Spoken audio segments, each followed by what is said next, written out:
بسم اللہ الرحمن الرحیم الحمدللہ رب العالمین افضل الصلاۃ و اکمل السلام علی سید الانبیاء والمرسلین وعلی آلہ الکرام و اصحابہ العظام اجمعین۔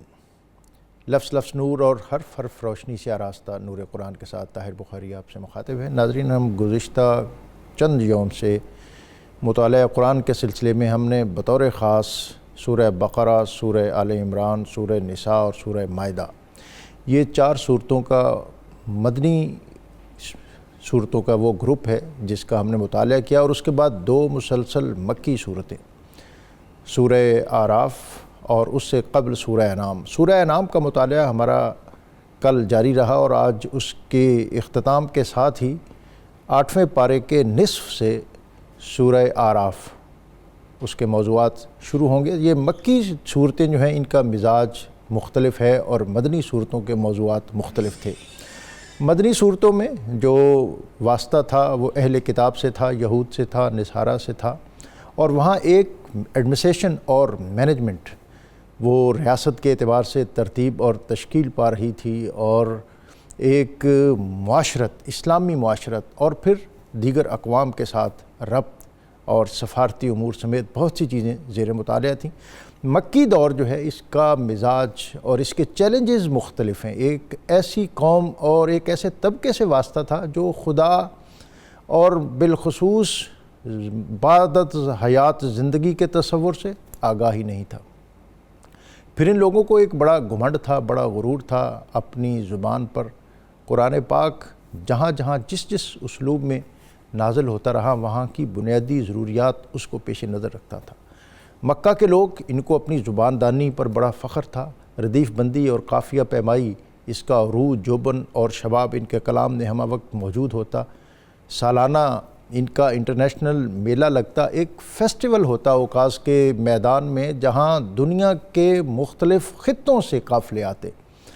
اس میں خرید و فروخت ہوتی، اس میں تجارت ہوتی، لیکن سوسائٹی اور سٹیٹ جس چیز کا بطور خاص اہتمام کرتی وہ شعر و شاعری تھی، قصیدہ کہا جاتا، اور پھر اس میں ان کا استادوں کا استاد نابغہ زبیانی، اس کا سرخ چرمی خیمہ اوقاز کے میدان میں لگتا، اور ہر قبیلہ اپنے قومی شاعر کو پیش کرتا، اور شاعر پھر وہاں پہ قصیدہ کہتا، اور جو قصیدہ اس سال سب سے بہتر ہوتا اس کو کعبے کی دیوار کے ساتھ لٹکا دیا جاتا، اور وہ اس امر کا اعلان ہوتا کہ آئندہ سال آنے والوں کے لیے معیار یہ ہے، اس سے کم تر کوئی چیز قبول نہیں کی جائے گی۔ 7 سسپینڈڈ پوئمز، 7 معلقات اسی ادبی روایت کی اہم ترین کڑی ہیں، اور اسی کے بارے میں ہم سنتے ہیں کہ ایک مرتبہ نبی اکرم رسول محتشم صلی اللہ علیہ وآلہ وسلم نے 7 سسپینڈڈ پوئمز اسی رو میں سورہ کوثر، انا اعطیناک الکوثر فصل لربک وانحر ان شانئک ھو الابتر، اس کو بھی آویزاں کیا۔ اور پھر جو ان کا استاد دیکھتے دیکھتے یہاں پہنچا تو ایک دفعہ دیکھا، دوسری دفعہ دیکھا، اور تیسری دفعہ دیکھا، اور پھر وہ ورطہ حیرت میں گم ہو گیا، اور یہ کہنے پہ مجبور ہو گیا لیس ھذا بکلام البشر۔ اس ماحول میں سورہ اعراف یہ نازل ہو رہی ہے، اور پھر اس میں جو عرب کے اور مشرکین مکہ کے ان کے عقائد ہیں، اور جہاں یہ چیز یہ بھی بطور خاص پیش نظر رہے کہ مکہ کے لوگ ایک تو براہ راست ڈائلاگ کرتے تھے، اور وہ اس مخمصے میں بھی تھے کہ کیا جو بات ہم تک پہنچ رہی ہے وہ درست بھی ہے یا نہیں، اور ان تک توحید اور توحید کے حوالے سے اللہ رب العزت کی صفات کہ ایک ایسا علیم و خبیر رب جو سیاہ رات میں سیاہ پتھر پر چلنے والی سیاہ چونٹی کے قدموں کی آہٹ سن سکتا ہے، وہ اس پر حیران ہوتے کہ یہ کیسے ممکن ہے، کیونکہ وہ تو بتوں کو پوجتے تھے۔ اور اس کے ساتھ وہ خطے کے جو مختلف دینی طبقات تھے ان کے ساتھ بھی رابطے میں اس ضمن میں آئے کہ آیا وہ جان سکیں کہ جو پیغام ہم تک پہنچ رہا ہے اس کی نوعیت کیا ہے۔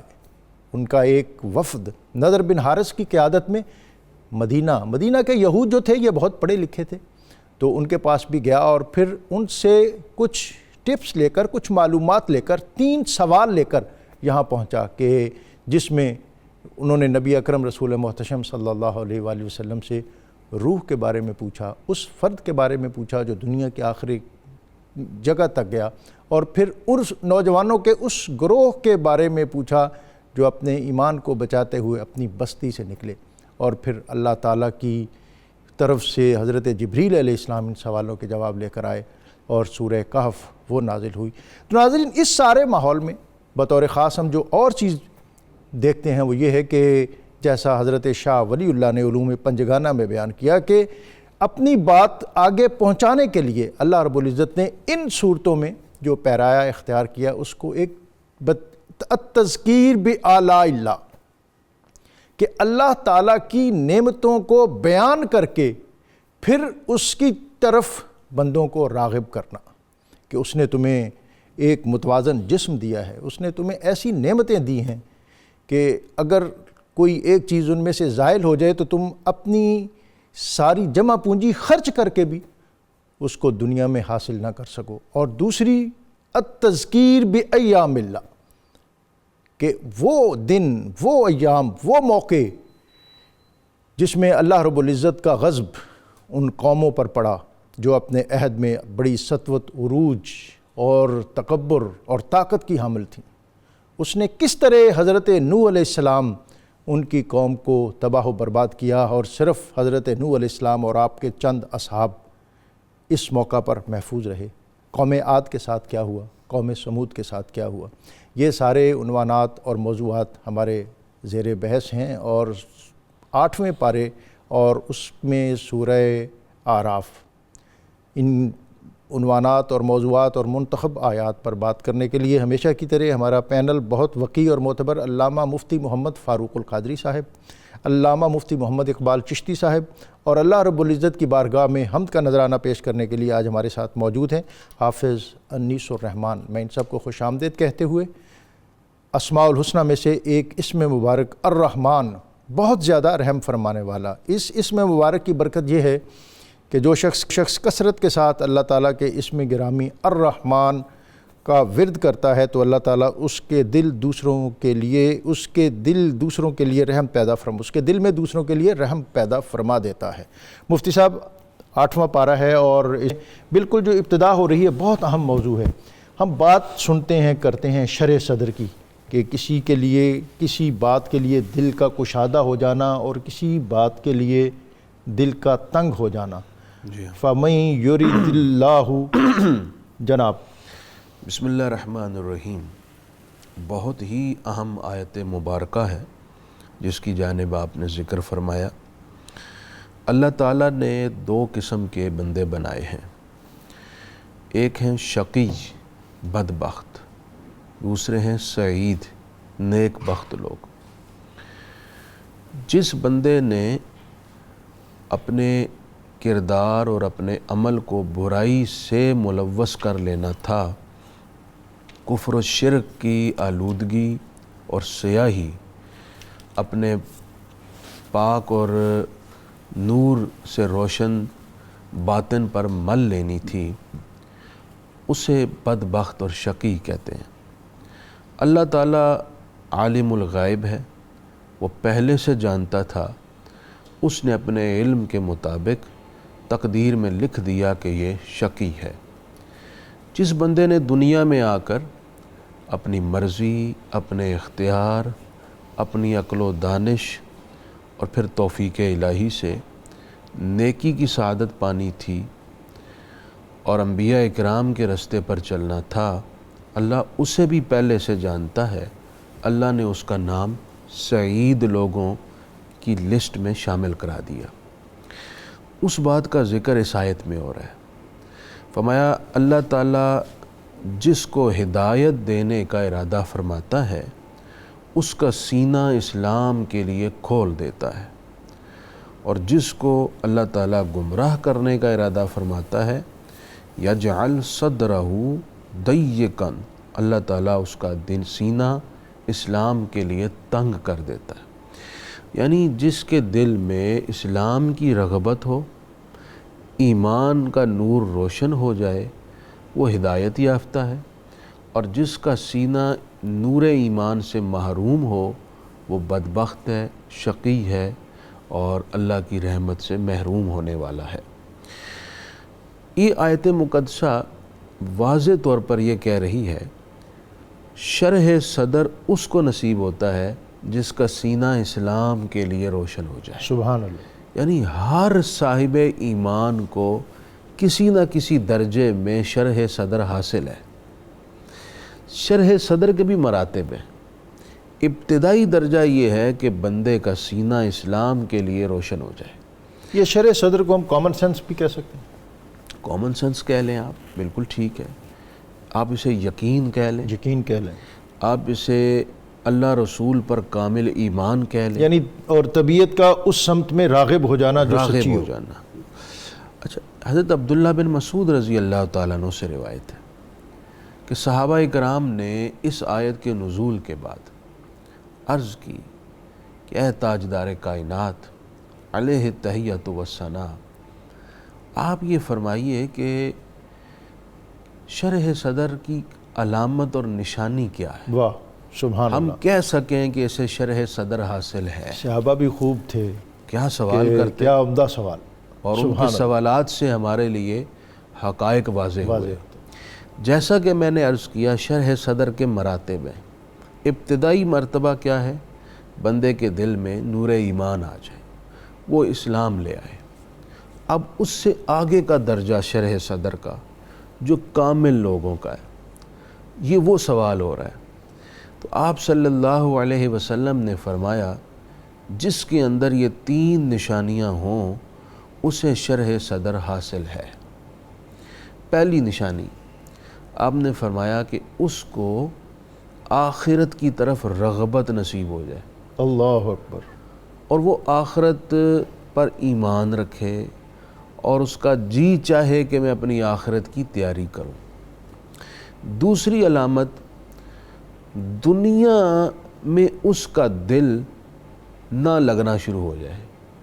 یعنی دنیا جمع کرنے کی جو انتہائی ہوس ہوتی ہے وہ ہوس اس کے سینے سے نکل جائے اور فکر آخرت دامنگیر ہے. فکر آخرت دامنگیر ہو. یعنی دنیا کی چاہت پر آخرت کی چاہت غالب آ جائے. یہ دوسری علامت ہے. اور تیسری علامت آپ نے فرمایا کہ وہ موت سے پہلے موت کے بعد کی تیاری شروع کر دے. اللہ اکبر. ڈاکٹر صاحب یہ 3 علامتیں، اور اگر ہم ان 3 علامتوں پر غور کریں ڈاکٹر صاحب، جس کی شخصیت میں یہ 3 علامتیں ہوں کیا عمدہ شخصیت ہوگی. سبحان اللہ. کیا وہ کرپشن کے قریب آئے گا؟ سوال ہی پیدا. کیا وہ بدی، وہ دھاندلی، وہ فراڈ، وہ کسی انسان کو اذیت دینے یا وہ سوسائٹی کا ایسا فرد بننے جو سوسائٹی کے لیے بوجھ ہو؟ کبھی نہیں ہو سکتا. جس کی شخصیت میں یہ 3 اوصاف ہوں، یہ 3 اوصاف جس کی شخصیت میں آ جائیں وہ سب سے اعلیٰ، عمدہ، آئیڈیل اور بہترین مومن بن جائے گا.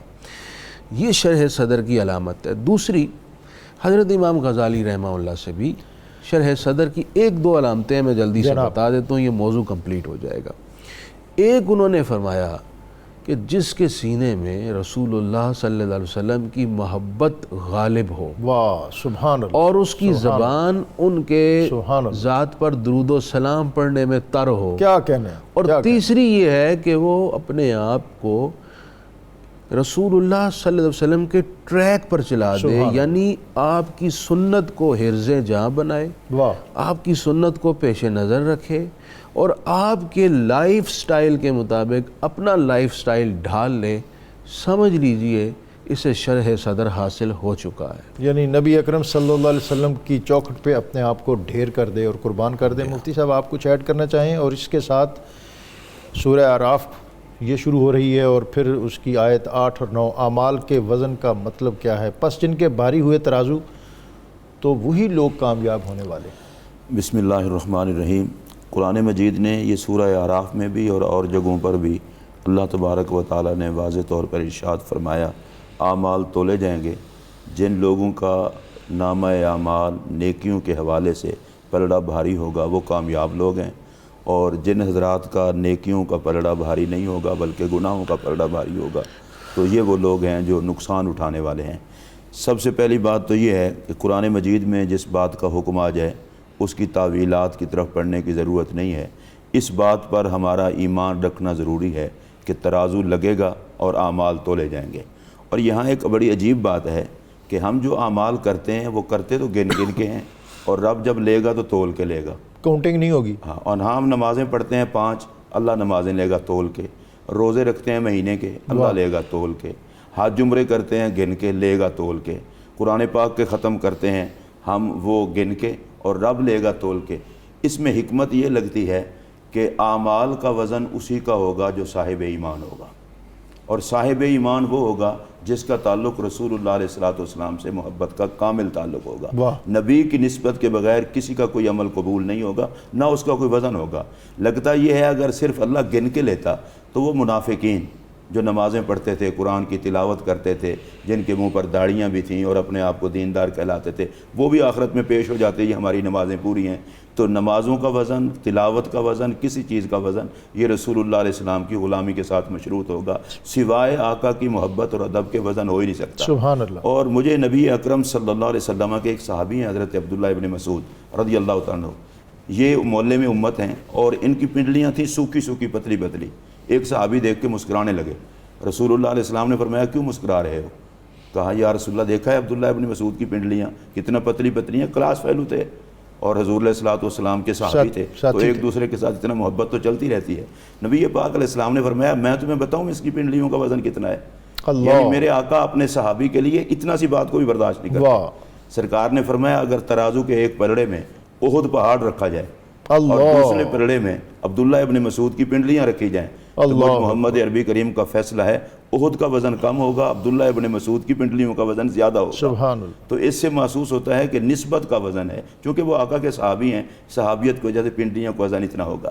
اچھا یہ جو اعمال ہیں، اعمال تولے جائیں گے تو اعمال کے لیے خوبصورت حدیث پاک میں آ چکا ہے، اچھے اعمال کو اچھی صورت دی جائے گی اور برے اعمال کو بری صورت۔ یعنی کوالٹی ہوگی، کوانٹٹی پہ نہیں جایا جائے گا۔ برے اعمال کو بری صورت، اچھے اعمال کو اچھی صورت، وہ اچھی صورت کے ساتھ تولا جائے گا تو ان کا پلڑا بھاری ہو جائے گا۔ اور دوسرا ایک یہ بھی کہا ہے مفسرین نے کہ جن اعمال کو صحائف میں لکھا جاتا ہے ان صحیفوں کو تولا جائے گا، کچھ بھی ہوگا وزن ہوگا، لیکن اس وزن جس کا وزن بھاری ہوگا وہی کامیاب ہوگا۔ ہمیں قرآن مجید اس بات کی طرف راغب کر رہا ہے کہ اپنے آپ کو چیک کرو، اعمال کو اخلاص اور ایمان کے ساتھ تمہارے ہاں نیکیاں کتنے پائی جاتی ہیں، اصل میں تیار کیا جا رہا ہے۔ کچھ نبی اکرم صلی اللہ علیہ وسلم نے اپنی امت کو اعمال بھی بتائے ہیں، ویسے تو نماز، روزہ، ہر چیز۔ اس حوالے سے ایک بات میں عرض کرنا چاہتا ہوں، نبی اکرم صلی اللہ علیہ وسلم کا ارشاد گرامی ہے جب مومن کا نامہ اعمال تولا جائے گا تو سب سے وزنی چیز اس میں حسن اخلاق ہوگا۔ سبحان اللہ۔ حسن اخلاق کا وزن سب سے زیادہ ہوگا، اور رسول اللہ علیہ الصلوۃ والسلام کا یہ فرمانا کہ حسن اخلاق تمام چیزوں سے زیادہ وزنی ہوگا امت کو اس بات کی طرف راغب کر رہا ہے کہ تمہارا نیکیوں کے ساتھ نماز، روزہ، حج، زکوٰۃ صرف یہیں تک محدود نہ رہ جانا، تمہارا اخلاق کا رویہ بھی اچھا ہو۔ اچھا حسن خلق کی بھی ایک تفسیر بیان کی گئی ہے کہ حسن خلق اس بات کا نام ہے بندہ اپنی زندگی یوں گزارے کہ اس سے خالق بھی خوش ہو، مخلوق بھی خوش ہو۔ اگر یہ صورتحال بندے میں پائی جاتی ہے تو بندہ انتہائی کامیاب ہے۔ اور بخاری شریف کی ایک مشہور حدیث ہے، نبی اکرم صلی اللہ علیہ وسلم نے فرمایا کلمتان خفیفتان علی اللسان، دو کلمے ایسے ہیں جو زبان پر بڑے ہلکے سے جلدی جلدی ادا ہو جاتے ہیں، ثقیلتان فی المیزان، وہ نامہ اعمال میں ان کا بڑا وزن ہے، حبیبتان الی الرحمن، اور وہ اللہ کو بہت پسند ہیں، اور وہ کون سے ہیں؟ سبحان اللہ العظیم، سبحان اللہ و بحمدہ۔ تو یہ کلمات بھی ہیں، نبی پاک علیہ السلام نے فرمایا اس سے میزان کا وزن، نامہ اعمال بھاری ہوتا ہے۔ اور ایک حدیث میں نبی پاک علیہ السلام نے فرمایا الحمدللہ تملأ المیزان، یہ کہنا کہ تمام تعریفیں اللہ کے لیے یہ میزان کو پل بھر دیتا ہے۔ تو یہ ساری باتیں جب ہم سامنے رکھتے ہیں تو اس حوالے سے میں ایک ہی بات کروں گا، زبان پر تعریف مصطفیٰ بھی رہے، زبان پر حمد خدا بھی رہے، اور انسان ایسا رویہ اپنائے کہ جس رویے سے خالق بھی راضی ہو، مخلوق بھی راضی ہو۔ اللہ کی بارگاہ سے قوی امید ہے نامہ اعمال وزنی ہوگا، اور جس کا نامہ اعمال وزنی ہوگا وہی کامیاب ہوگا۔ اور آخر میں ایک حدیث پاک عرض کرنا چاہتا ہوں، رسول اللہ علیہ الصلوۃ والسلام کا ارشاد گرامی ہے زمین و آسمان کو اگر ترازو کے ایک پلڑے میں رکھا جائے اور جو کچھ زمین و آسمان میں ہے اسے بھی رکھا جائے، اور دوسری طرف کلمہ شہادت رکھا جائے، تو سرکار فرماتے ہیں کلمہ شہادت والا پلڑا بھاری ہوگا. سبحان اللہ. اچھا ہمارے ہاں بہت سارے وظائف پوچھے جاتے ہیں، وظائف پڑھے جاتے ہیں، لیکن اگر کسی کو کہا جائے بھئی اتنے مرتبہ کلمہ شریف پڑھ لیا کرو، سبحان اللہ پڑھ لیا کرو، کہتے ہیں یہ تو پڑھتے رہتے ہیں، کوئی اور وظیفہ بتائیں. تو جو رسول اللہ علیہ السلام نے وظائف بتا دیے ہیں ان وظیفوں کو بھی پڑھنا چاہیے.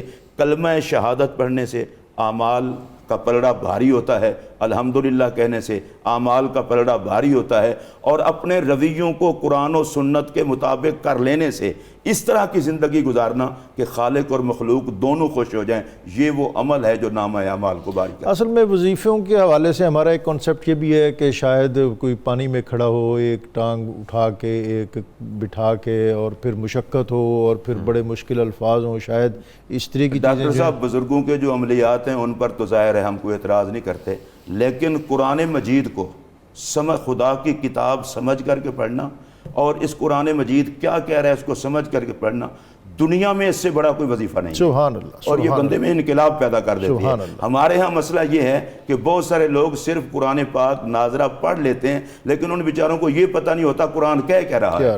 اس کو سمجھ کر کے پڑھنا، جس طرح رسول اللہ علیہ السلام جب پڑھتے تھے قرآن پاک، جہاں عذاب کی آیت آتی اللہ سے پناہ مانگتے، جہاں رحمت کی آیت آتی اللہ سے رحمت کی درخواست کرتے قرآن پڑھتے ہوئے. اور اس سے بڑی بات کیا ہے کہ جو بندہ قرآن پڑھتا ہے وہ اپنے رب سے ہم کلام ہوتا ہے. سبحان اللہ. اگر اس طرح سے قرآن مجید پڑھا جائے تو انسان کی دنیا اور آخرت کو سنوارنے کے لیے اللہ کی یہ آخری کتاب کافی ہے. مفتی صاحب، خلقتنی من نار و خلقتہ من طین، ابلیس کا یہ ڈائلاگ پہلے پارے میں بھی ہے اور اب یہاں پھر آ گیا، اور اس کے ساتھ جو دیگر آیات ہیں، آیت 11 سے 18 تک، ابلیس کی سرکشی، اس کا عبرتناک انجام، اور پھر اس کا تکبر وغیرہ. اس میں سے ہمارے لیے ایک تو ہم سمپل بیان کرتے ہیں، لیکن اصل چیز تو ہے اس سے نتیجہ اخذ کر کے امت کے لیے، قوم کے لیے کوئی بہتر راستہ ان کو عطا کرنا. ڈاکٹر صاحب یہ آیات بہت سبق آموز ہیں. ایک ایسا شخص جس نے لاکھوں سال عبادت کی اور اس نے زمین کے ایک ایک چپے پر سجدہ کیا، اس کا اتنا مقام اور مرتبہ تھا کہ وہ معلم الملکوت بن گیا، ملائکہ کا استاذ. سبحان. رب العزت کا حکم تھا اسجدوا لآدم، جناب آدم کو سجدہ کرو. تو فسجدوا الا ابلیس، تمام ملائکہ نے سجدہ کیا مگر ابلیس اکڑ گیا. ابلیس نے سجدہ نہیں کیا. اس سے سوال ہوا تم نے سجدہ کیوں نہیں کیا؟ اس نے اپنے دفاع میں ایک دلیل پیش کی جو انتہائی تکبر رعونت کی بات تھی. اس نے کہا انا خیر منہ، میں اس سے بہتر ہوں، میرا مٹیریل بہتر ہے. ڈاکٹر صاحب یہ وہ سوچ ہے جہاں سے بندے کی بربادی کا آغاز ہوتا ہے کہ بندہ اپنے آپ کو دوسروں سے بہتر سمجھنا شروع کر دے. کیسے بہتر ہو؟ کہا جی خلقتنی من نار، اے مولا تو نے مجھے آگ سے پیدا کیا ہے، وخلقتہ من طین، اور آدم کو مٹی سے پیدا کیا ہے. آگ کی سرشت میں بلندی کی طرف ارتفاع کرنا ہے اور مٹی کی سرشت میں پستی کی طرف جانا ہے، بچھنا ہے. میں ان سے بہتر ہوں. حالانکہ فضیلت کا دار و مدار اوپر یا نیچے ہونا نہیں ہوتا، اس ظاہری اٹھاؤ اور بہاؤ پہ بلند ہونا یا پست ہونا نہیں ہوتا. فضیلت کا دار و مدار نعمتوں کی کثرت یا قلت نہیں ہوتی. فضیلت کا دار و مدار اللہ کی عطا ہو. جسے اللہ فضیلت دے وہ فضیلت والا ہے، جسے اللہ فضیلت نہ دے وہ فضیلت والا نہیں ہے. آپ دیکھ رہے ہیں کہ انبیاء کرام یا اولیاء کرام اکثریت وہ تھے جو ظاہری طور پر فقر و فاقہ کے ساتھ زندگی گزارتے تھے، لیکن ان کی فضیلت ان تمام مالداروں پر تھی جن کے پاس دنیا بڑی کثرت کے ساتھ موجود تھی. تو ظاہری نعمتوں کی کثرت فضیلت کی بنیاد نہیں ہے. فضیلت کی بنیاد اللہ کی رضا اور اللہ کی عطا ہے. جس سے اللہ فضیلت دے وہ فضیلت ہے. سبحان اللہ. یہ دوسرا سبق ہے یہاں پر کہ اس نے حضرت آدم علیہ السلام کو پست سمجھا خود کو صاحب فضیلت سمجھا۔ اللہ رب العزت نے ابلیس کے اس تکبر کو دیکھا کہ یہ متکبر بھی ہے، یہ خود پسند بھی ہے، اور اس کے ساتھ ساتھ یہ اللہ کے حکم کا سرکش اور نافرمان بھی ہے۔ اب یہ تین بڑے گناہ جمع ہو گئے، اللہ کے حکم کی عدولی، تکبر اور پھر خود پسندی۔ جب یہ تینوں جمع ہوئیں، یہ بالعموم یہ خود پسندی وغیرہ کو تو ہم اس کھاتے میں کسی کھاتے میں لاتے نہیں ہیں، حالانکہ یہ بہت خطرناک بات ہے۔ حضرت علی رضی اللہ تعالیٰ عنہ کا فرمان ہے کہ آدمی نے 70 برس عبادت کی ہو، ادنا سی سر خود پسندی اسے گرانے کے لیے کافی ہے، اللہ اس کے نامہ اعمال کو چٹ کرنے کے لیے کافی ہے۔ تو اللہ تعالیٰ نے اسے فرمایا فَاهْبِطْ مِنْهَا، تو جنت سے نکل جا، فَمَا يَكُونُ لَكَ أَن تَتَكَبَّرَ فِيهَا، تیرے جیسے متکبر کو، غرور کرنے والے کو زیب نہیں ہے کہ وہ جنت میں رہ سکے۔ یہ جھبک ہے کہ جنت میں کوئی متکبر، کوئی مغرور، کوئی خود پسند، کسی کی جس کی گردن میں سریا ہے، دوسروں پکڑا کو ہوا حقیر ہے، جاننے والا، شیطان کو کیا، تیرے جیسا متکبر کے لیے جگہ بنی نہیں ہے، تو یہاں سے دفع ہو جا، یہاں سے نکل جا۔ پھر اللہ تعالیٰ نے فرمایا فَخْرُجْ إِنَّكَ مِنَ الصَّاغِرِينَ، تو یہاں سے نکل جا، بے شک تو ذلت والوں میں سے ہے، تو ذلیل لوگوں میں شامل ہو گیا۔ اب ابلیس وہاں سے نکال دیا گیا اور ابلیس کو بتا دیا گیا کہ تو ذلیل لوگوں میں شامل ہو گیا، یعنی تو ذلیل ہے اور قیامت تک تیری ذلت کا بیان ہوتا رہے گا۔ اب دیکھیں انسان بھی ہیں تو شیطان پر لعنت بھیجتے ہیں، شیطان سے اپنا تعلق اور علاقے کی نفی کرتے ہیں۔ تو ان آیات میں بنیادی طور پر ایک شخص کی پستی اور اس کی بربادی کی جو وجوہات ذکر ہوئیں، اس کی روشنی میں ہمیں اپنا جائزہ لینا ہوگا۔ حضور علیہ السلام نے ارشاد فرمایا جس کے سینے میں رائی کے دانے کے برابر بھی تکبر ہوا وہ جنت میں نہیں جائے گا۔ اللہ ڈاکٹر صاحب اس سے واضح بات اور کیا ہو سکتی ہے سمجھانے کے لیے؟ اور جس کو یہ تکبر وغیرہ فیل ہوتا ہو نا، کبھی اچھے لباس پہن کے، اچھی گاڑی میں بیٹھ کے، بڑے گھر ملنے کے بعد، دولت کی کثرت کے بعد اب اسے باقی لوگ چونٹیوں کی طرح فیل ہوتے ہوں، اسے تھوڑی دیر کے لیے قبرستان جانا چاہیے، اسے دیکھنا چاہیے کہ جو کل اس سے بھی زیادہ امیر، دولت مند اور بڑے بڑے ٹھاٹ پاٹ اور شان و شوکت والے لوگ تھے، آج ان کا کیا حال ہے۔ میں مفتی صاحب اس کے بعد جو ہمارا موضوع ہے وہ بھی بغض اور کینہ، میں چاہوں گا اسی سے اس کو انٹر لنک کریں، اور مفتی اقبال چشتی صاحب اس والی آیت پر بھی اگر آپ کومنٹ کرنا چاہیں، لیکن ابھی یہاں بریک ہے، اور بریک سے جب میں واپس آؤں گا تو آپ دونوں شخصیات سے اس پر مزید روشنی اور رہنمائی حاصل کروں گا، اس لیے کہ یہ ہمارے وہ معاشرتی عیب ہیں جن پر بالعموم ہم کر بھی رہے ہوتے ہیں لیکن سمجھ ہمیں نہیں آ رہی ہوتی کہ ہم اس میں مبتلا ہیں۔ ناظرین، آج ہم 8ویں پارے کے مضامین اور اس کی منتخب آیات اس سے اکتساب فیض کر رہے ہیں۔ یہاں وقت ہے ایک بریک کا، بریک سے واپس آئیں گے تو گفتگو کا یہ پرنور سلسلہ اسی طرح آگے بڑھے گا۔ نور قرآن میں آپ کو ایک مرتبہ پھر خوش آمدید ناظرین۔ آج 10 رمضان المبارک ہے۔ ملکۃ العرب سیدہ خدیجۃ الکبریٰ رضی اللہ تعالی عنہا سلام اللہ علیہا، آپ کا یوم وصال ہے۔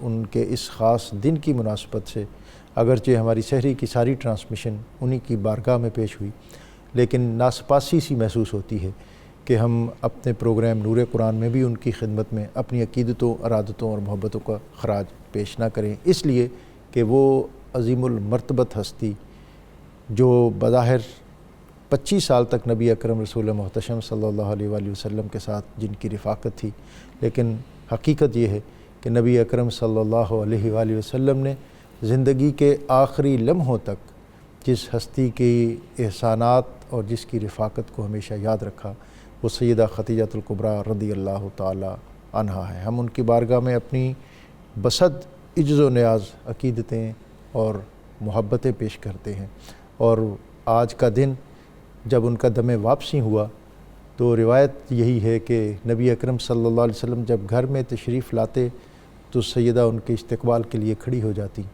لیکن آج جسم میں نکاحت تھی اور استقبال کے لیے آگے نہ بڑھ سکیں، اور نبی اکرم صلی اللہ علیہ وآلہ وسلم آپ کے دست ناز کو اپنے ہاتھوں میں لیا اور پھر گھر وقت اجل سر تیری چوکھٹ پہ دھرا ہو، جتنی ہو قضا ایک ہی سجدے میں ادا ہو۔ امت پر، انسانیت پر ابد الاباد ان کے احسانات کا ہمیشہ بوجھ رہے گا، اور انسانیت اور مسلمان ہمیشہ اپنا سر نیاز ان کے آگے خم کیے رکھیں گے۔ اور دوسری بات جو میں کل مجھے امریکہ سے فون آیا، ورجینیا اسٹیٹ سے، انہوں نے کہا کہ جس وقت آپ یہاں نور قرآن کر رہے ہوتے ہیں تو اس وقت وہاں پر افطار کا وقت ہوتا ہے، اور ہم افطار کے لیے جب اپنی نشستیں جماتے ہیں تو نور قرآن کو اس وقت ہم افطار ٹرانسمیشن کے طور پر دیکھتے ہیں۔ تو میں نے یہ بھی لازم جانا کہ ہم ان لوگوں کو بھی ٹرانسمیشن میں شامل کرتے ہوئے خوش آمدید کہیں۔ مفتی صاحب، آپ کے وہ بطور خاص مدعا ہیں۔ یہ آج کا موضوع، اگلا جو آیت ہے، آیت 40 سے 46 تک، اور اس میں حضرت نوح علیہ السلام، ان کا تعارف اور قوم نوح کا عبرتناک انجام، اور اس سے قبل جو بغض اور کینہ کی مذمت، اور اس سلسلے میں جو مسلمانوں کے باہمی تعلقات پر اس کا اثر۔ بسم اللہ الرحمن الرحیم۔ عنوانات کافی سارے ہو گئے ہیں، تو میں بھی سیدہ خدیجۃ الکبریٰ سلام اللہ علیہا کی پاک بارگاہ میں صرف ایک جملہ عرض کرنا چاہتا ہوں۔ نبی پاک صلی اللہ علیہ وسلم نے ارشاد فرمایا تھا کہ اللہ تبارک و تعالی نے خدیجۃ الکبریٰ کی محبت کو میری روزی بنا دیا ہے۔ اللہ اکبر۔ حدیث کے لفظ ہیں رزق تو حبھا، سبحان اللہ، سبحان کہ اللہ، بطور رزق ان کی محبت مجھے عطا کی گئی سبحان ہے۔ اللہ۔ تو یہ سیدہ خدیجہ پاک کی بارگاہ میں سلام ہو گیا۔ شیطان کے حوالے سے ایک بات ہو رہی تھی، تو وہاں پر میں صرف ایک بات عرض کرنا چاہوں گا۔ شیطان نے جناب آدم علیہ السلام کے وجود میں ان کا خاک سے بننا دیکھا، ان میں شان نبوت نہ دیکھی۔ تو جو لوگ اس مغالطے میں ہوتے ہیں کہ وہ نبی کی بشریت دیکھتے ہیں اور شان نبوت نہیں دیکھتے، ان کا حشر پھر شیطان والا ہی ہوتا ہے۔ شیطان والا۔ اس لیے نبی پاک علیہ السلام کی ذات ہو یا کسی بھی نبی کی ذات ہو، ان کی نبوت اور رسالت دیکھ کر ان کے حوالے سے بات کرنی چاہیے۔ اور جو آیاتیں آپ نے بتائی ہیں بغض اور کینے کے حوالے سے، یہ اہل جنت کا تذکرہ ہو رہا ہے، اور بڑی سیدھی سی بات ہے، جتنے جنتی ہوں گے ان میں کینہ نام کی کوئی شے نہیں ہوگی۔ اور اس میں یہ بطور خاص یہ جو پیرایا ہے یہ بڑا مختلف ہے، اور ہم نکال لیں گے جو کچھ ان کے سینوں میں کینہ ہے۔ ہاں جی، جنت میں داخل ہونے سے پہلے ان کے سینے کو ہر قسم کے کینے سے پاک کر کے پھر جنت میں لے جایا جائے گا۔ اس کا مطلب یہ ہے کینے والے لوگوں کا جنت میں داخلہ نہیں ہوگا۔ یہ نہیں ہو سکتا کہ جنت بھی نصیب ہو جائے اور سینے میں کینہ بھی رہے۔ اور اس حوالے سے میں نبی اکرم صلی اللہ علیہ وسلم کا ایک فرمان ذیشان عرض کرنا چاہوں گا۔ آپ نے اپنے خادم خاص حضرت سیدنا انس رضی اللہ تعالی عنہ کو ارشاد فرمایا، اے انس، اگر تم سے ہو سکے تو صبح و شام اس حال میں کیا کرو کہ تمہارے سینے میں کسی کے لیے کھوٹ نہ ہو، کسی کے لیے میل نہ ہو۔ اور اس کے بعد نبی پاک علیہ الصلوۃ والسلام نے فرمایا، یہ میری سنت ہے، سبحان اللہ۔ مجھ محمد عربی کریم کا دل سب کے لیے صاف ہے، اور جو میری سنت پر عمل کرے گا وہ جنت میں میرے ساتھ ہوگا۔ سبحان اللہ۔ ایک ہے جنت میں ہونا، ایک ہے جنت میں آقا کے ساتھ ہونا۔ اور اس کے لیے رسول اکرم صلی اللہ علیہ وسلم نے ارشاد فرمایا کہ جس کا دل صاف ہوگا ہر کسی کے لیے وہ جنت میں مجھ محمد عربی کریم کے ساتھ ہوگا۔ اور نبی اکرم صلی اللہ علیہ وسلم کا دل اقدس کس قدر پر نور اور صاف تھا، اپنے تو اپنے پتھر مارنے والوں کو بھی میرے آقا دعائیں عطا فرماتے تھے۔ سبحان اللہ۔ اس لیے نبی پاک کے نوکروں کو اپنا دل صاف رکھنا چاہیے۔ اور اس میں دوسرا یہ ہے کہ مسلمانوں کو ایک دوسرے کے ساتھ کیسے رہنا چاہیے۔ میرے خیال میں یہ جو تعلیمات میرے آقا کی ہیں کسی اور مذہب میں نہیں ہیں۔ مثلا نبی اکرم صلی اللہ علیہ وسلم نے ایک مسلمان کو دوسرے مسلمان کا بھائی بنا دیا، اور اس سے بڑی بات کیا ہے کہ رسول اکرم صلی اللہ علیہ وسلم نے ارشاد فرمایا، لا یؤمن احدکم، اس وقت تک تم میں سے کوئی مومن نہیں ہو سکتا حتیٰ یحب لاخیہ ما یحب لنفسہ، جب تک کہ ایک دوسرے مسلمان بھائی کے لیے وہ پسند نہ کرے جو کچھ کہ وہ اپنے لیے پسند کرتا ہے۔ پھر نبی پاک علیہ الصلوۃ والسلام نے تمام اہل ایمان کو ایک جسم کی طرح قرار دیا ہے کہ ایک جسم کے ایک حصے کو کسی حصے کو تکلیف ہو پورا جسم بے چین ہوتا ہے۔ تو جب ہم ایک جسم کی طرح ہیں، ایک کچھ ہیں، اور مومن مومن کا بھائی ہے، تو ہمیں ایک دوسرے کے لیے کینہ اور بغض نہیں رکھنا چاہیے، اپنے دل کو صاف رکھنا چاہیے۔ اور میں سمجھتا ہوں اس کے لیے وعیدیں اور کچھ بھی نہ ہو، سرکار کا یہ فرمانا کہ جس کا دل صاف ہوگا وہ جنت میں مجھ محمد عربی کے ساتھ ہوگا، ایک مومن کے لیے اس سے بڑی اور کوئی بات نہیں ہے۔ تو میں کینے کے حوالے سے، اور کینہ ہے کیا؟ کینہ یہ ہے کہ آپ کسی کو اچھا نہ سمجھیں اور پھر دل ہی دل میں اس سے کڑتے رہیں ساری زندگی۔ اچھا، یہ بذات خود ایک عذاب ہے کہ آپ ہر وقت جلن میں ہی گزاریں۔ اور اس کو نقصان تو بعد میں ہے، سب سے پہلے تو آپ اپنی توانائی ضائع کر رہے ہیں۔ ڈاکٹر صاحب، یہ جو جلنے کا نقصان ہے یہ اس کو ہوتا ہی نہیں ہے، یہ تو جلنے والے کو ہی ہوتا ہے۔ یہ تھوڑا ہے کہ جہنم میں جلنے سے پہلے تو ساری زندگی جلنے میں گزار دے، اور بہت سارے ایسے لوگ ہیں ان کو مزید کسی حرارت کی ضرورت ہی نہیں ہوتی۔ یہ کینے کی جلن ہی ان کے لیے اتنا کافی ہے، اسی حرارت سے وہ باہر نہیں آتے۔ اب دوسری بات یہ ہے کہ جب جنت میں کینے والوں کی جگہ نہیں تو جنت میں جانے کا شوق ہو تو سینے میں کینہ رکھنے کی ضرورت کیا ہے؟ واہ، مفتی صاحب آپ اس پر کچھ کمنٹ کرنا چاہیں؟ اور صوفیانہ مشرب جو ہے اس میں تو بطور خاص اس طرح کے جو علائق ہیں ان کے حوالے سے ان کا طرز عمل بڑا سخت ہوتا ہے، لیکن ہم یہ دیکھتے ہیں کہ ہماری نام نہاد صوفیانہ مجلسیں جو ہیں وہ بھی ان چیزوں سے آلودہ ہیں۔ اور حضرت خواجہ نظام الدین اولیاء کی بارگاہ میں کسی نے کسی اپنے شخص اپنے دوست کی بدخواہی کا ذکر کیا تو آپ نے فرمایا اسے معاف کر دیں، اس لیے کہ اگر اس کے کانٹوں کے جواب میں تو بھی کانٹے ہی رکھے گا تو اللہ کی سرزمین تو کانٹوں سے بھر جائے گی۔ یہ معاف کرنے کا عمل یہ تو ہماری ڈکشنری سے تقریباً ختم ہو چکا ہے جی۔ اور اس کے ساتھ میں چاہوں گا کہ اعراف یہ کیا ہے، اس کو بھی کنیکٹ فرما لیجیے۔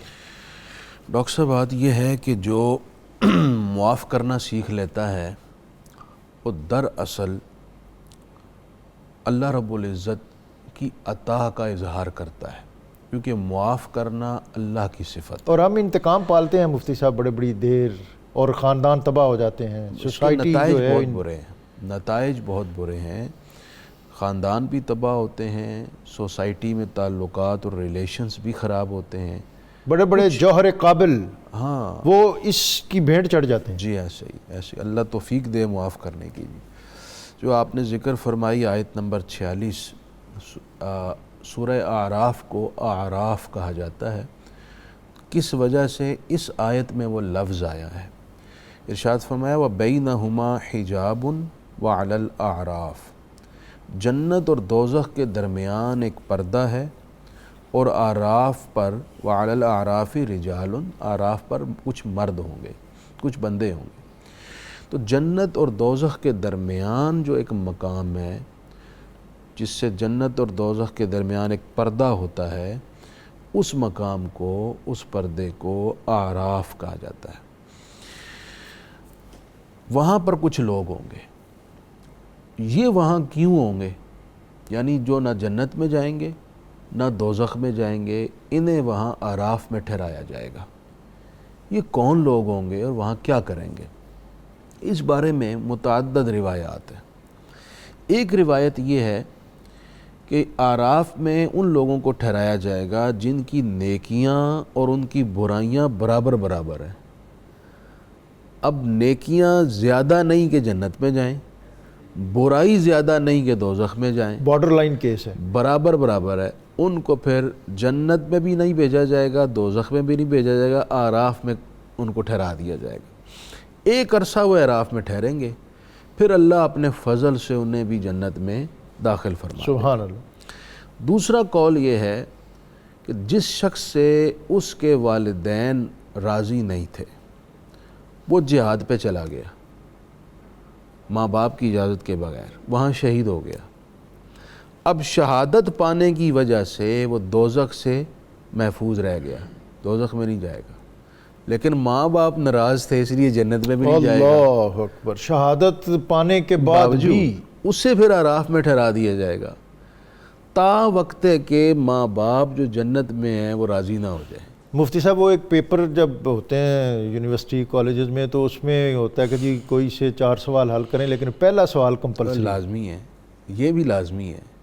تو اب دیکھیں جب ماں باپ راضی ہوں گے پھر انہیں اعراف سے جنت میں منتقل کیا جائے گا۔ اللہ اکبر۔ تیسرا قول یہ ہے کہ ماں یا باپ میں سے کوئی ایک ناراض تھا، ایک راضی تھا، دوزخ سے بچ گیا، اب دوسرا راضی نہیں ہے، ماں یا باپ، کوئی ایک راضی نہیں ہے، جنت میں نہیں جا رہا، فرمایا حکم ہوگا اسے اعراف میں ٹھہرا دیں، اللہ جب تک کہ دونوں راضی نہیں ہو جاتے، جب دوسرے یعنی جو ناراض تھے وہ بھی راضی ہوں گے تو اعراف سے جنت میں منتقل کیا جائے گا۔ اس کے علاوہ یہ بھی ذکر کیا گیا ہے بعض مفسرین کی طرف سے کہ اعراف ایک خاص پروٹوکول کا مقام ہے، جہاں انبیاء، صلحاء اور بڑے پائے کے لوگ ہوں گے، اور ان کی خاص عزت افزائی کرنے کے لیے اس خاص مقام پر انہیں کچھ دیر کے لیے روکا جائے گا، پھر اس کے بعد انہیں جنت میں لایا جائے گا۔ اچھا، اعراف میں جو لوگ ہوں گے، اب قرآن کیا کہتا ہے؟ یعرفون کلم بسیماہم، وہ جنتیوں اور دوزخیوں کو ان کے چہرے دیکھ کر، پیشانی دیکھ کر پہچان جائیں گے۔ جنتی کے چہرے سے انتہائی نور نکلے گا، کہیں گے یہ جنتی ہے، اور دوزخی کے چہرے کو دیکھ کر وہ سمجھ جائیں گے کہ یہ دوزخی ہے۔ پھر وہ کیا کریں گے؟ وَنَادَوْا أَصْحَابَ الْجَنَّةِ أَنْ سَلَامٌ عَلَيْكُمْ، وہ کہیں گے جنتیوں آپ کو ہمارا سلام ہو، آپ ماشاءاللہ جنت میں ہیں۔ اسی طرح دوزخیوں سے بھی وہ کلام کریں گے۔ اب آپ حیران، یہ جو اعراف کے لوگ ہیں اعراف اس کے مقام لوگ پر ہیں۔ بیٹھے ہیں، اب آپ دیکھیں ڈاکٹر صاحب، جنت اور دوزخ کے درمیان لاکھوں کروڑوں میلز کا فاصلہ ہے۔ جنت 7 آسمانوں سے اوپر ہے، دوزخ 7 زمینوں کے نیچے ہے، اسفل السافلین میں۔ یہ درمیان کا مقام ہے۔ وہ ادھر کی آواز بھی سن رہے ہیں، دیکھ رہے ہیں، کلام کر رہے ہیں، اور جنت میں بھی دیکھ رہے ہیں، کلام کر رہے ہیں۔ پتہ یہ چلا مخلوق میں سے کسی کا دور دیکھ لینا، سن لینا، یہ کوئی شرک کا عمل نہیں ہے، یہ اللہ کا فضل اور عطا ہے۔ اس نے بندوں میں یہ طاقت ودیت فرمائی ہوئی ہے، اور جنتیوں کو یہ حاصل ہوگی کہ وہ دور والا کلام بھی سن لیں، دور اپنی آنکھ سے دیکھ بھی لیں۔ مفتی صاحب بالکل اختتام پر ہیں ہم۔ قال الملأ من قومہ، ان کی قوم کے سرداروں نے کہا اے نوح ہم دیکھتے ہیں تمہیں کھلی گمراہی میں۔ حضرت سیدنا نوح علیہ السلام نے قوم کو توحید کی دعوت دی اور انہیں کہا کہ اللہ ایک ہے، اس کے علاوہ کوئی عبادت کے لائق نہیں۔ تو جو اس قوم کے سردار تھے انہوں نے کہا کہ اے نوح ہم یہ دیکھتے ہیں کہ آپ تو کھلم کھلا گمراہی میں ہیں۔ ڈاکٹر صاحب یہ بڑی عجیب بات ہے، یہ جن لوگوں کو مال کا گھمنڈ ہوتا ہے اور معاشرے میں عزت کا گھمنڈ ہوتا ہے، یہ ان کا پرانا رویہ ہے کہ دین کی طرف بلانے والوں کو یہ حقارت کی نظر سے دیکھتے ہیں، حتیٰ کہ ان کو اتنا بھی حیا نہیں آتی کہ سامنے جو بات کرنے والی شخصیت ہے وہ اللہ کے نبی کی ہے۔ تو دین کی طرف بلانے والوں کو حقارت کی نظر سے دیکھنا یہ بذات خود بدبختگی کی علامت ہے۔ اللہ کے نبی کو وہ کہتے ہیں کہ ہم آپ کو گمراہی میں دیکھتے ہیں، لیکن اللہ کے نبی کا حوصلہ دیکھیں، وہ فرماتے ہیں یا قوم، اے میری قوم، لیسا بی دلالہ، میرا تو گمراہی سے تعلق ہی کوئی نہیں ہے۔ نبوت اور گمراہی ایک جگہ پہ اکٹھے ہی نہیں ہو سکتے۔ میں تو اللہ کا رسول ہوں اور میں تمہیں نصیحت کر رہا ہوں، اللہ کا پیغام پہنچا رہا ہوں، اور تم ہو کہ بجائے اس پیغام کو ماننے کے تمہیں یہ عجیب لگ رہا ہے۔ اگر تم اس پیغام کو نہ مانا تم نے، اور تم نے اللہ کے عذاب سے تم نہ ڈرے، تو عذاب کا شکار ہو جاؤ گے۔ نوح علیہ السلام 950 سال کا عرصہ ان کو سمجھاتے رہے اور قوم اپنی ضد پر اڑی رہی۔ نتیجہ یہ نکلا کہ ان پر عذاب آیا۔ اس سے ہمیں یہ سبق یہ ملتا ہے کہ انبیاء کی نافرمانی جس نے کی ہے تباہی اس کا مقدر بنی ہے۔ قرآن مجید پچھلی امتوں کے نبیوں کے واقعات اس لیے بیان کرتا ہے تاکہ امت مسلمہ نصیحت حاصل کرے۔ نبیوں کی نافرمانی سوائے تباہی کے کچھ نہیں دیتی، اور نبیوں کی فرما برداری سے اللہ دونوں جہاں کی عزتیں دیتا ہے۔ اب اس کے بعد حضرت نوح علیہ السلام کی قوم پر جب عذاب آیا تو جناب نوح علیہ السلام نے کشتی بنائی اور اس میں 40 مرد اور 40 عورتیں سوار ہوئیں، اور نسل اس میں سے صرف جناب نوح کی چلی۔ اس لیے آپ کو آدم ثانی کہا جاتا ہے، اور کفار کی طرف پہلے تشریف لانے والے رسول بھی آپ ہیں۔ آپ نے ارشاد فرمایا جو اس کشتی میں بیٹھے گا وہی بچے گا، اور جو کشتی میں نہیں بیٹھے گا وہ نہیں بچے گا۔ تو حتیٰ کہ بیٹا بھی منکر ہوا تو وہ بھی نہ بچ سکا۔ یہاں پر میں یہ گزارش کروں گا، اس کشتی کے ذکر سے ہمیں رسول اللہ علیہ السلام کی بتائی ہوئی کشتی بھی یاد رکھنی چاہیے۔ جو جناب نوح کی کشتی میں بیٹھنے سے انکاری ہوئے ان کا بیڑا غرق ہوا، اور میرے پاک نبی علیہ الصلوۃ والسلام نے فرمایا تھا کہ میری اہل بیت تمہارے لیے کشتی نوح کی طرح ہے، سبحان اللہ، بچے گا وہی جو اس کشتی پہ سوار ہوگا۔ سبحان اور اللہ۔ یہاں یہ بھی عرض کروں گا، وہ کشتی پھٹوں کی کشتی تھی، صرف اس میں مثال دی گئی ہے، یہ کشتی ایک جیسی نہیں ہے، اور یہ اہل بیت نبوت کی کشتی ہے۔ واہ سبحان جو اس اللہ، کشتی میں سوار ہوئے وہ بچے، سبحان اور اللہ۔ اب بھی وہی بچیں گے جو محمد عربی کریم کی بتائی ہوئی کشتی اہل بیت کے ساتھ محبت کا اپنا تعلق استوار کریں گے۔ اور اس سے ایک یہ سبق بھی ملتا ہے کہ دین کے دائیوں کو گھٹیا نگاہ سے دیکھنا یہ ہمیشہ سے بے ایمانوں کا اور بدبختوں کا طریقہ چلا ہے۔ نبی پاک علیہ الصلوۃ والسلام کے لیے بھی کہتے تھے کفار، اللہ نے اگر نبی بنا کے بھیجنا تھا تو اس کو بناتا جس کی جائیداد ہوتی، جس کی زمینیں ہوتی۔ حالانکہ رسالت اور نبوت اللہ کا فضل ہے، اللہ جسے چاہتا ہے عطا فرماتا ہے۔ میں اختصار کے ساتھ یہ عرض کروں گا، ہمیں تباہی سے بچنے اور بربادی سے بچنے کے لیے ایک ہی ذریعہ اور ایک ہی طریقہ ہے، وہ ہے اللہ کے آخری نبی کی اتباع اور اطاعت۔ نبیوں کے احکامات سے منہ موڑنا بندے کو تباہ کرتا ہے، اور نبیوں کی طرف متوجہ ہو کر ان کی اطاعت کرنا بندے کو آباد کرتا ہے۔ اور ویسے میرا اپنا جی چاہ رہا ہے اگر علامہ محمد اقبال رحمۃ اللہ تعالیٰ علیہ کی اس بات کو سامنے رکھ لیا جائے تو نجات کے لیے کافی ہے کہ محمد سے سبحان وفا اللہ، تو نے تو ہم تیرے سبحان ہیں، اللہ۔ یہ جہاں چیز ہے کیا اللہ حکم۔ یہ تقریباً اختتامیہ ہی ہے، آپ کنکلوڈ کر دیں، اور آخری اگر کوئی ٹاپک یا موضوع اس پر بات کرنا چاہیں تو صرف 30-40 سیکنڈ ہے ہمارے پاس۔ یہ آیت نمبر 46 سے لے کر 50 تک جو آیات ہیں یہ قوم لوط کے عبرتناک انجام کا پتہ بتا رہی ہیں۔ قوم لوط کا سب سے بڑا جرم یہ تھا کہ وہ ہم جنس پرستی میں مبتلا تھے، جس کی آج مغرب میں قانون سازی ہو چکی ہے۔ کئی ممالک میں ویسٹ میں یہ قانون بنا دیا گیا ہے کہ عورت سے نہیں شادی کر لے، مرد سے کر لے۔ یہ ہم جنس پرستی اتنا کبھی جرم ہے کہ اللہ تعالیٰ نے قوم لوط کو اسی بنیاد پر حضرت جبریل کو بھیج کر اس پستی کو پلٹ دیا، ان پر پتھروں کی بارش کی۔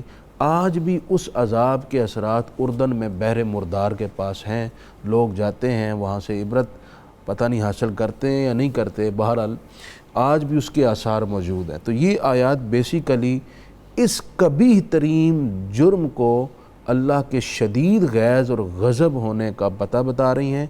ہمیں بحیثیت قوم، بحیثیت مسلمان اس جرم سے نفرت کرنی چاہیے، اور مغرب میں جو یہ وبا چلی ہوئی ہے اس سے اللہ کی پناہ مانگنی چاہیے کہ اللہ تعالی ہماری نسلوں کو اس سے محفوظ رکھے۔ بہت شکریہ میں اپنے اسکالرز کا کہ انہوں نے بڑی جرأت اور بڑے عمدہ اسلوب کے ساتھ آج کے موضوعات جو کہ مختلف نوعیت کے تھے آپ کے سامنے رکھے، اور ہمارے لیے اس میں روشنی اور رہنمائی کے بہت سے پہلو ہیں۔ اور رمضان المبارک میں جب ہم قرآن کے ساتھ اپنا تمسک اس کو مضبوط کرتے ہیں تو اس کا بنیادی مقصد بھی یہی ہوتا ہے کہ ہم اپنی عملی زندگی میں اس کے نور کو انڈھیلیں، اور پھر اس کی روشنی میں اپنی زندگی کے سفر کو اور زیادہ بہتر، آسان اور فائدہ مند بنائیں۔ اور مفتی صاحب نے آج آراف اس کے تذکرے میں جس فصاحت اور بلاغت اور صراحت کے ساتھ اس امر کا ذکر کیا ہے کہ والدین کی ناراضگی انسان اگر درجہ شہادت بھی حاصل کر لے تو پھر بھی ان کی رضامندی جنت میں جانے کے لیے لازمی ہے۔ تو وہ لوگ جن کو اللہ تعالیٰ نے یہ نعمتیں دی ہوئی ہیں اور والدین میں سے دونوں یا کوئی ایک زندہ ہے تو ان کی خدمت کر کے اپنے لیے جنت کو اپنے اوپر لازم کر لیں۔ اپنے اسکالرز کا بہت شکریہ۔ اور آج کا وظیفہ قال ربی اشرح لی صدری ویسر لی امری واحلل عقدۃ من لسانی یفقہوا قولی۔ اگر کسی شخص کو سانس کا مسئلہ ہو اور اس کا دل کمزور یا مجمع میں لوگوں کے سامنے جانے سے گھبراتا ہو تو وہ سورہ طٰہٰ کی یہ آیت 25 تا 28 21 مرتبہ پڑھ کر اپنے آپ پر دم کر لے، انشاءاللہ ہر قسم کی بیماری ختم ہو جائے گی۔ اللہ رب العزت کی بارگاہ میں حمد کا نذرانہ انیس الرحمن۔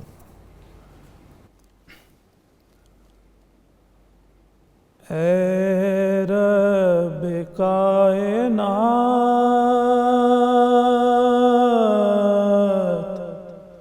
سن فریاد میری، بن جائے میری بات، بن جائے میری بات، سن فریاد میری، اے رب کائنات، سن فریاد میری۔ دکھ درد کے ماروں کا مولا تو ہے سہارا، دکھ درد کے ماروں کا مولا تو ہے سہارا، مشکل ہوئے حالات، سن فریاد میری، مشکل ہوئے حالات، سن فریاد میری۔ تو مالک مختار ہے، تو رحیم تو کریم، تو مالک مختار ہے، تو رحیم تو کریم،